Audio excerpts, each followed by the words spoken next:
بەڕاستی بابەتی موچە بۆتە مەتەڵ لە هەرێمی کوردستان مەتەڵێکە تەنها پێکەنەرانی حکوومەت نهێنیەکەی دەزانن هاوڵاتیان و پەرلەمان و ڕۆژنامە نووسان و ڕاگەیاندکاران ئاگاداری وردەکاریەکانی ئەو بابەتە نین و هیچ لەو بابەتەوە نازان هۆکارەکانی دواکەوتنی لیستی موچە و دابشکردنی موچە چیە لە هەرێمی کوردستان. باش ئێوەی پەرلەمانتاران چی دەکەن ینی ئەرکی ئێوە نییە کە چاودێری دۆخەکە بکەن بە دوواداچوون بکەن بەوەی کە ئایا بۆچی موچە دوا دەکەوێت؟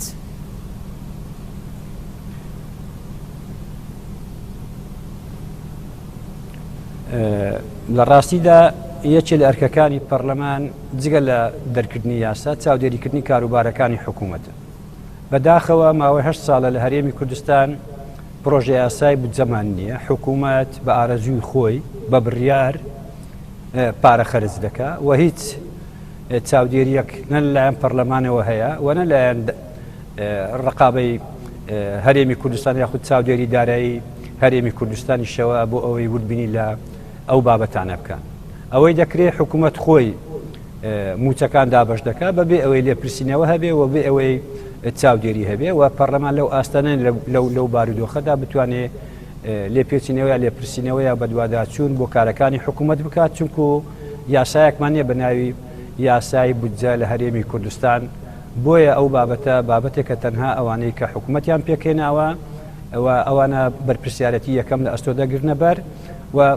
بەشێکی پەیوەندی بە بێسەری و بەری کۆکردنەوەی داهاتەکانە لە هەرێمی کوردستان چکو ئەوەی هەیە داهاتەکان هەمووی ناچێتەوە گەنجێنەی حکوومەت بۆ ئەوەی حکوومەت بتوانێت ئەو داهاتانە بە شێوەیەکی درست دابش بکاتەوە.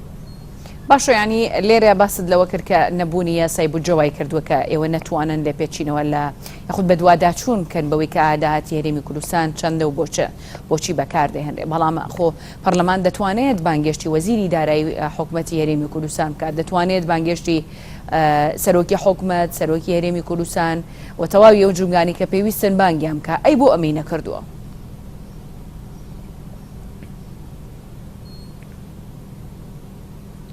ئەمە کراوە لە ڕابردوو ئێمە کردمان و واژومان کۆ کردەوە و سەرۆکی حکوومەت و جێگرەکەی وەزیری دارایی و کۆمەڵک وەزیری تریش بانکێشت کرابوون بۆ لێپرسینەوە لەو بابەتە ئەی کوا دەرەنجامەکەی بابەتی ئەوەش خرا ڕووکە دەنگدان بکرێت لەسەر لێستنەوەی متمانەکە بەڵام بەداخەوە دوای 10 سەعات گفتوگۆکردن حکوومەت هەر ئەوەی هەیبوو هەر ئەوەی خستە ڕوو و پەرلەمان نەیتوانی ئەو مەسەلەیە یەکلا بکاتەوە و ئێستاکەش هەر بۆ بابەتی لێبڕینی موچە 121 کە بڕیار وابوو تەنها بۆ مانگێک بێ بەڵام ئەو زیاتر لە ساڵێکی بڕکرد بۆ خۆی مانگانە 121 لە موچەی فەرمانبەران دەبرێت جگە لە پلە باڵاکان و جگە لە منە شەندە جاران دوا دەکەوێ بەڵام ئێمە تقریبا نزیکەی 42 پەرلەمانتار واژومان کۆ کردەوە بۆ ئەوەی کە لایانی حکوومەت ئامادە بێ بە مەبەستی ئەوەی کە لێپرسینەوەی لێ بکرێت لەسەر ئەوەی کە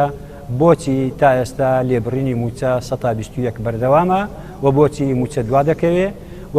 هەندێک بابەتی تریشکە پەیوەندی بە یەکەمەکانی زانکۆ و گرێبەستەکان و مامۆستایانی وانە بێش ئەو بابەتانە کۆمەڵێک بابەتن کە ڕەنگە لە کۆبنەوەی داهاتووی پەرلەماندا لە 2/6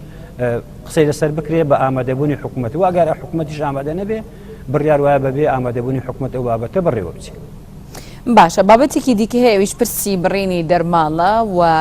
بەرزکردنەوەی پلەی فەرمانبەران و مامۆستایانە لە هەرێمی کوردستان کام بابەتە لە ماوەی ڕابردوودا ینی مشتۆمڕی زۆری لێکەوتۆتەوە هیچ زانیاریەکتان هەیە پێیوەست بەوەی کە ئایا دووبارە پلە بەرزکردنەوە لە لیستی یاخود لای موچە خۆرانی هەرێمی کوردستان دووبارە دەست پێ دەکاتەوە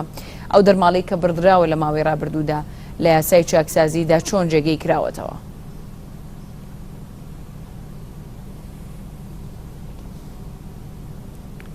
بەداخەوە مەسلەی دەرماڵەکان پاساوی جۆرا جۆر لەلایەن حکوومەتەوە هەیە کە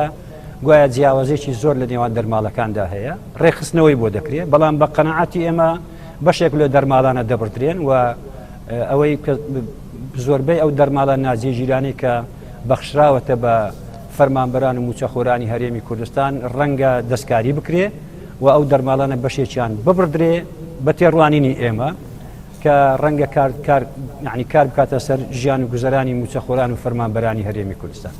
سەبارەت بە پلە بەرزکردنەوە بە فەرمانبەران بەداخەوە بە بڕیارێکی نایاسایی کە پشت بە هیچ یاسایەک نابەستێ ماوەی 7 ساڵە 8 ساڵە پلە بەرزکردنەوەی فەرمانبەرانی هەرێمی کوردستان ڕاگیراوە بە تایبەتی ئەمن لە کۆبنەوەی ڕابردوو لە خاڵێکی پێڕەوی باسی ئەوەشم کرد کە بەشێک لەوانەی کە خانەنشین دەکرێن لە ماوەی ئەو 6 ساڵی خانەنشین کراون کە شایستەی ئەوە بوون کە پلەکانیان پێ بدرێ بەڵام بەداخەوە پیان نەدرا و ئەوە کاریگەری لەسەر موچەی خانەنشینی ئەو فەرمانبەران دەکرد کە لە ماوەی ئەو چەند ساڵی ڕابردوودا خانەنشین کراون و تا ئێستا حکوومەت نەچۆتە ژێرباری ئەوەی کە بەرزکردنەوەی پلەی فەرمانبەران ڕابگەێنێ کە ئەمەش زوڵمێکی ترێ لە فەرمانبەران و موچەخۆرانی هەرێمی کوردستان کراوە. باشە بڕیار وایە دووبارە دەست پێ بکاتەوە تە پلە بەرزکردنەوەی خۆت پێدانی دەرماڵە دووبارە جارێکی تر بێتەوە ناو لیستی موچە؟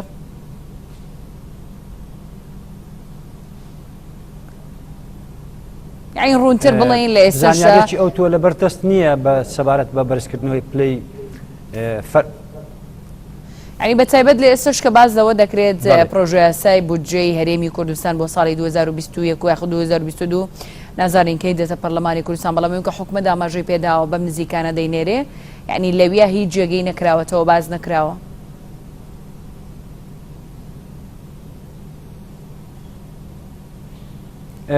باسی ئەمانەی تێدا نییە هیچ وردەکاریەکی تا ئێستا کە وردەکاری نەگەیشتۆتە پەرلەمان ئەوە هەیە لە ناو ئەنجومەنی وەزیران گفتوگۆی لەسەر دەکرێت